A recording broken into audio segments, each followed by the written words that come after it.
আজকে আমাদের এটা প্রথম অনুষ্ঠান। আপনারা যারা এসেছেন তাদেরকে অন্তরের অন্তরস্থল থেকে মোবারকবাদ এবং সালাম জানাচ্ছি।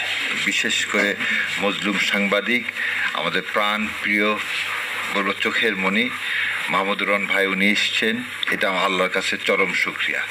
এবং আমাদের বিচারপতি মহোদয়, উনি একটু আগে বললেন যে বারে থাকতে এবং বার থেকে এসেও সবসময় যে অনুপ্রেরণা দিয়েছেন এবং সত্যের পথে সিরাতুল মুস্তাকিমের পথে চলার জন্য যে কথাগুলো বলেছেন, সেজন্য আল্লাহর কাছে শুকরিয়া আদায় করতেছি।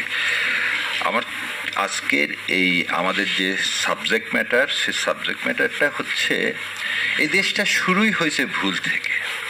শেখ মুজিবুর রহমান সাহেব 10 তারিখে 10 জানুয়ারি ফিরে আসলেন, শপথ ছাড়াই নিজেকে রাষ্ট্রপতি ঘোষণা করলেন, তাকে কেউ শপথ পড়াননি।